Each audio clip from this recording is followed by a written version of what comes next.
You've done everything you could, right? It's their fault.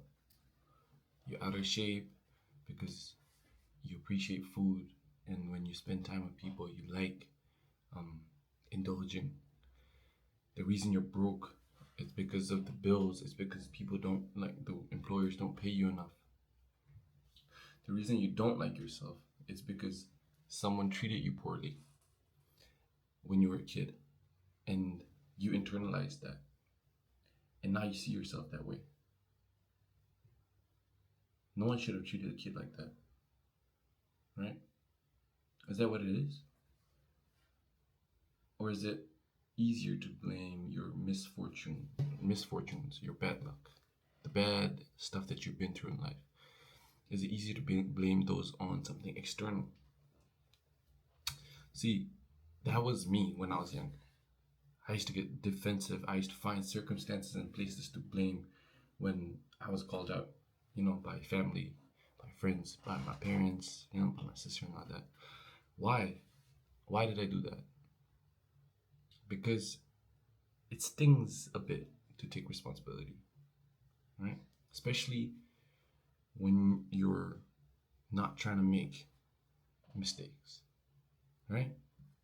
So you're starting to figure out that you can have zero intentions of messing up and yet you can still mess up, right?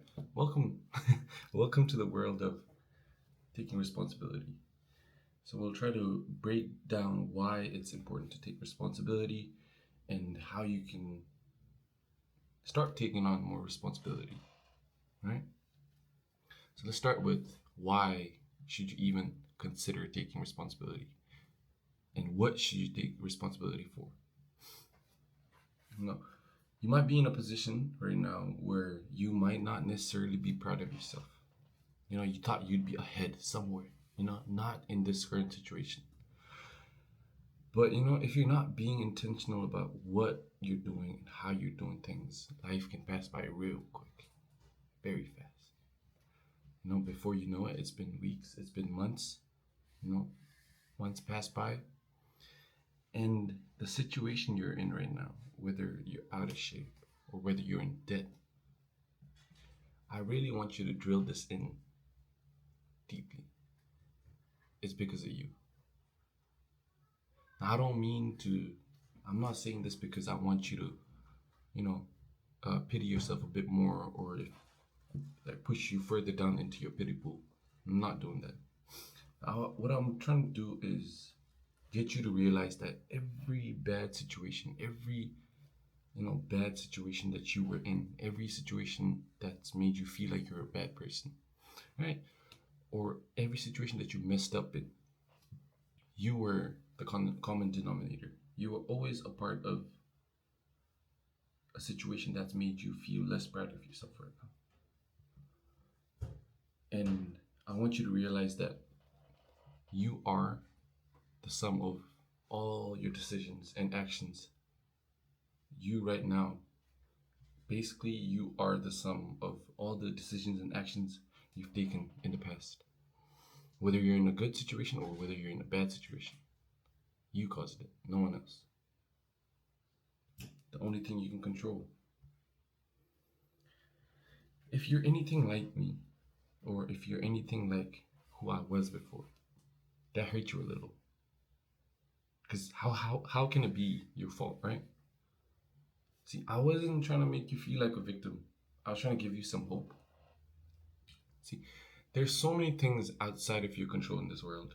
You can't control other people. You can't control whether there's traffic. You can't control the weather.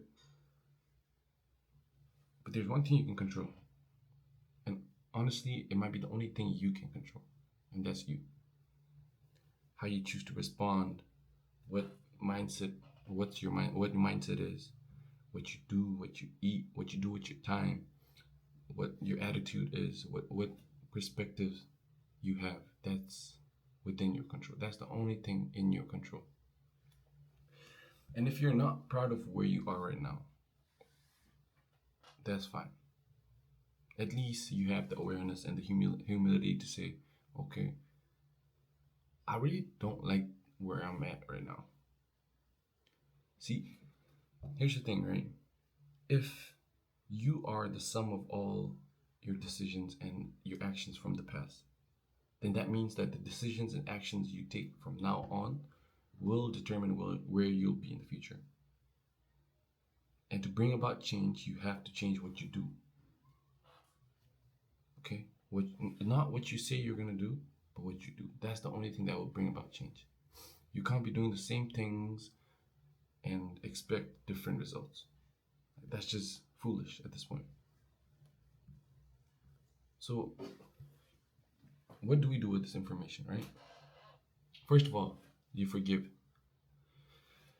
I don't know if other people go through this, but I've always had a tough time forgiving myself. And first of all, I wasn't even aware that you had to forgive yourself. You're the one person that is aware of all your mess ups, right? Everything you've messed up, everything, even the mess ups that people don't know about, you know that you were there. And it's easy to paint yourself as a bad guy or a bad girl who doesn't deserve anything because you mess up a lot, right? See, the ability to forgive yourself is the ability to move on. I'm not saying that you should let yourself off the hook every time you mess up. I'm not saying, you can just mess up and, forgive yourself. Don't do that. But it's the first step towards taking responsibility. You learn from your mistakes. You try not to do them again. And you don't have to beat yourself up for messing up. Okay? So going back to where you are right now. So if you're not happy with where you are right now, you can't just hate on your past self. The person who put you in this situation. You can't just hate that kid. Because at some point you have to realize that that kid did everything that he or she knew. Right? The kid tried their best. You're growing up, it was confusing, it was scary, and you didn't know much. But you know it better now.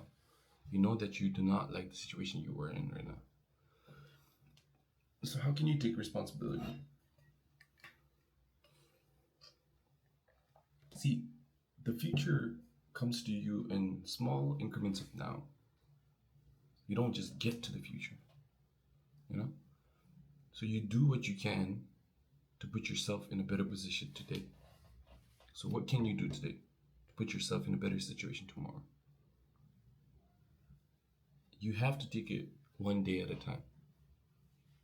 Okay? Because the future doesn't just like come at you like this. It's usually small decisions, adding up, adding up, adding up, adding up. And then before you know it, you're in a situation you don't like, and there's no one to blame. See, if I don't know if your social media algorithm is anything like mine, but you see a lot of flashy videos, of people driving Lamborghinis or being in insane shape. My legs cramping, and it's very flashy, right? People saying, "Oh, you got to do this, that, and the other to get ahead." But does that transfer to real life? Not really, because reality is a lot slower. If you want to build anything meaningful, whether it's a business or a body, whether it's your body, that those things take time. And realizing and accepting that good things take time, patience, effort, that will ease things for you. Because it's very easy to feel overwhelmed, right? Because if you got to do everything today, then that's a sure way of overwhelming yourself. And that's not how things change too. I noticed about like when I look back the past 2 years, I was like constantly anxious because I wanted to build a business, but I did not know what to do. I did start a business, but that was just the goals were different for why I started my previous business and why I want to create a business right now. And that can be true for someone starting their fitness journey too. If you try to get everything perfect from the get-go, that's one sure way to overwhelm yourself and burn out. So, how should you take responsibility? So do the unsexy to become sexy. You know that big sexy plan that hits you at 3 a.m. where you just like start doing push-ups in the middle of the room and you're like, I have to change my life. Like, I have to change what I'm doing. Usually strikes after midnight. If you're anything like me, I've had so many moments like that where I just wake up, not even wake up. I've never slept. Right? You're just there in your bed scrolling, probably doing something, and you just get this random urge to change your life. Right? You're gonna change your life in the next 3 to 4 months. It's gonna be completely different. You're gonna be a millionaire. You're gonna, be in shape, sexy. Then what happens? You wake up late the next day and you're back to where you started. See, I've heard, I think it was Luke Belmar or someone say that success is the progressive realization of a worthy ideal. Now, first of all, you need to understand that only you can decide what that worthy ideal is. You can't steal goals from other people. That was my mistake. I did not know what I wanted. So whatever I saw online, I was like, you know what, that goal seems interesting. And you try to go after that goal. A few months in, you fall off and you wonder, why did I just fall off? Because that was never your goal to begin with. You never spend time with yourself asking and thinking about what you want. See, if you cannot define this worthy ideal and you don't understand why it's worthy for you, you will fall off. It's essentially having a why to starting all this thing, right? Starting whatever, your fitness journey, a business, a career. If you don't have a why, then you're gonna fall off. So once you figure that out, you have to understand that actions lead to results. Once you figure out, okay, this is the worthy goal I wanna get to, you need to understand that only actions get you to that goal. Attachment to the goal is not going to bring it faster. It only creates more resistance because whatever you're doing right now, you won't have the result. There's no way, right? And that makes it more frustrating. And if you don't change your action, then nothing changes. Only action leads to a change in result. A change in action leads to a change in results. So, that choice of action can only happen in the now. One step at a time. You cannot do everything today, but you can do something today. Small baby steps will soon create a momentum that cannot be stopped. And Charlie Morgan says this: you don't achieve goals, you achieve characters. What does he mean by that? He means that there is someone out there who is, I guess, effortlessly achieving the goal that you set out. And your goal is not to achieve the result, it's to become someone who can achieve that result. If you want to if you want to build your body, right, you got to become someone who gets that body easily. And how do you become someone? By copying or by imitating their actions. First, you have to do things and then you become. You got to be and then you become. You can't just overwhelm yourself, especially when you start. Define the actions that lead you to the result, and focus on being the person who does those actions. That will bring you the goal. If you're too attached to the results, you're gonna fall off. Why? Because it's not gonna come to you that fast. It's gonna take time. Anything that's meaningful is gonna take time. And the other thing you can do, I got this from Dr. K. He's on social media, Healthy Gamer GG. Very, very interesting guy. And the way he breaks down things and explains things is very simple. So if you want to check him out, go check him out. But he has this rule, the 25% rule. Now, what is this 25% rule? It's basically So when we set out a goal, we usually create a very big goal, right?